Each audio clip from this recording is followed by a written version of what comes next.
Welcome back to Eliances Heroes, where heroes in business align. To be part of our super community and find out more about Eliances, visit www.Eliances.com. Now, back to our super host, David Cogan, founder of Eliances. Oh, what an incredible morning as we continue to unlock the secrets of our heroes. That's right. And we just had the former governor of New Jersey, Christine Todd Whitman. And later on in the show, make sure you continue to listen. We've got the CEO of Title Boxing Club International. But let me talk to you about our next hero. If there's anybody who knows almost every single restaurant and place you can eat in Arizona, it is this next person. Probably has visited and gone to every single one, or at least most of them. He is the president and CEO of Arizona Restaurant Association, leading an organization that promotes dining out, Steve Chucri, and he can be reached at azrestaurant.org. So, Steve, let's go through a little bit more detail, though, because I'm not in the restaurant business, and there's listeners that are, and there's ones that are going to be opening up ones. Tell me what it does and how it helps its members. I'll tell you first and foremost, restaurants touch your life each and every day. And what excites me about this show, a show about entrepreneurs, is that that's what restaurateurs are. They're some of the most entrepreneurial, forward-thinking people I've ever come to know. This year alone, restaurant sales in Arizona will total nearly $12 billion, employing over 300,000 people. So we are an economy. And what we do as an association is we say, how do we make your life better as a restaurateur? How do we take away those over-regulations that you might encumber or come into contact with on a daily basis? So that's what we do through our advocacy at all levels of government. We offer benefits to our members by way of credit card processing discounts and the like. And then most recently, how do we market Arizona's restaurant scene? And this year, I'm proud to tell you, we're having our 10th anniversary of Arizona Restaurant Week. We've got 2 of them now. We've got Breakfast Weekend in the summer. And you want to talk about what drives Arizona's restaurant economy? Those 10-day periods are something really special to our dining public here in Arizona. And that's phenomenal. What trends, though, do you see happening in the food industry in Arizona? Maybe you can comment about maybe any of the legal aspect of it, but what do you see?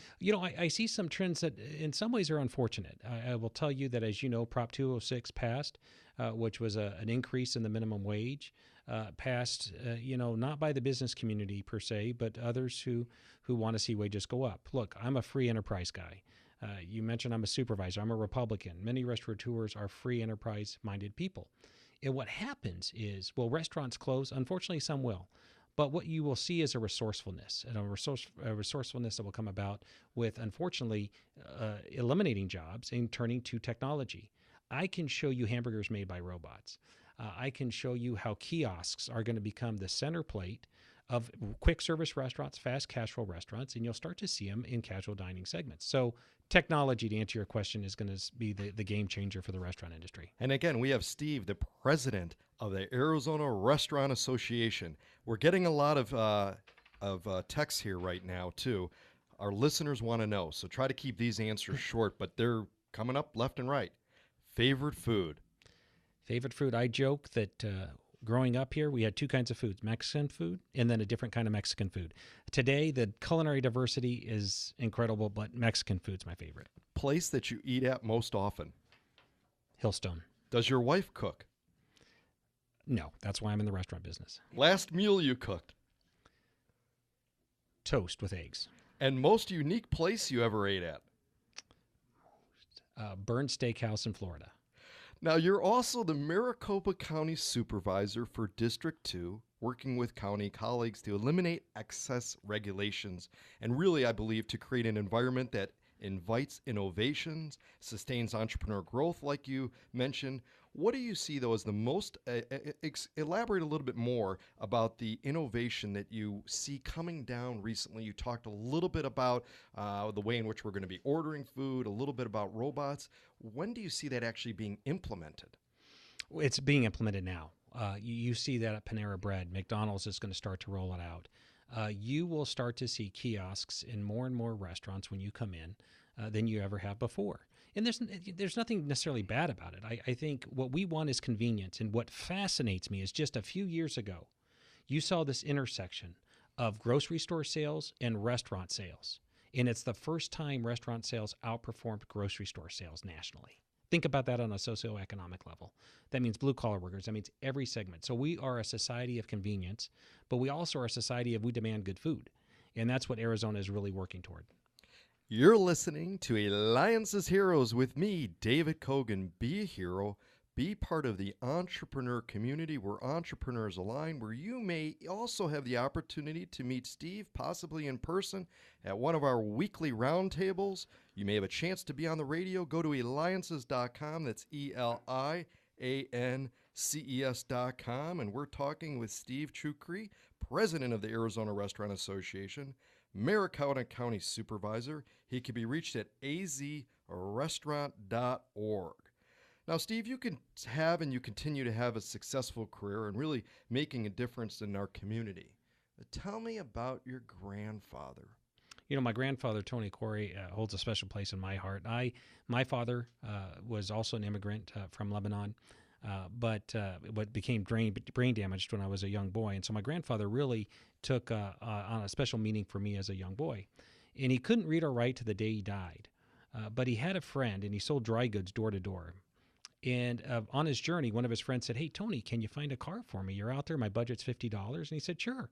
So sure enough, he finds the very car, $50 on the windshield. My grandfather goes, finds the same color shoe polish, puts a 1 in front of the 5, and says it's $50 down and $100 later. He sold a car that was never his and made his first $100. And he said, "You know what? I might be onto something." And he was a Nash dealer in Mesa, Arizona, and then grew to become a Buick and GMC dealer. And I'm proud to say it was in the family for over 80 years, and it was the first licensed dealer in the state. Couldn't read or write to the day he died. Absolutely amazing. I want to talk to you about your two sons, Grant and Will, and what you and your wife, Christine, have tried to most impress on them. What would you say that is? Well, they would be very impressed with your studio, with all these superhero capes and everything else, especially with my little Will. He would love it. But you know what we try to impress on them, and my mother impressed that upon me, is we're here to serve each other. When you see that one student having lunch by himself or herself, go have lunch with that person. And it may sound trite today, but we are so caught up with iPhones and technology and iPads that we need to, I think, take a deep breath, throttle back, and make sure we know why we're here and what we're supposed to be doing as a society. And that's what we try to teach our two boys. Now, you're also on a few boards. In fact, one very, very serious, Alzheimer's Association Southwest chapter. Why did you decide to be on that board? You know, I'm no longer on that board, just to be clear, but I went on that board because when I was a staffer in Capitol Hill, I had the Alzheimer's community coming each and every year. And sadly, each and every year there were fewer and fewer people. And that touched me. So when I moved back to Arizona, I said I wanted to make a difference. And so I served on that board. And thank goodness they've made terrific advancements in what they're doing by way of finding a cure or a remedy for Alzheimer's. Phenomenal. And again, we're talking with Steve Chucri. He can be reached at azrestaurant.org. He is the president of the Arizona Restaurant Association. I mean, is there anybody that knows more about all the restaurants in Arizona that exist? I don't think so, although I seem to go to plenty of them. All right, so Steve, you're talking to a culinary class of students. What are a few secrets you would share with them? Customer service. And how do you be different? Today, people aren't necessarily going to a restaurant for the good food. They're going there for the ambiance. And I used to say that we were an extension of your kitchen. Now I say we're an extension as a restaurant society of your living room. And so you have to be fun, you have to be hip, you have to be cutting edge. And the food you're putting on that plate better be spectacular. And what is the secret to have some, and that, I guess that's part of the secret really, to have a restaurant stay around, because what is the average lifespan of a restaurant? Do you know? It's so poor we don't keep track. I'll put it that way. But I will say there's a very successful restaurateur here in Phoenix who says it's not restaurants, it's a restaurant business. And you have to understand that second word. Business is what makes restaurants successful. Absolutely phenomenal. Well, thank you for being here, and thank you too to saguarohotspot.com. Go to SAGUARO hotspot.com. Eliances.com. That's Wi-Fi with an ROI. Have lunch with someone who is sitting alone. That's right, Steve. You work hard at promoting restaurants and helping lead the way for better business. That's right, you're a hero. Steve Chucri, AZ Restaurant Association, azrestaurant.org. And this is David Cogan with Eliances. Go to Eliances.com. You may have the opportunity to meet one of our many heroes at our roundtables. Next up, the fight is on with the CEO of Title Boxing International.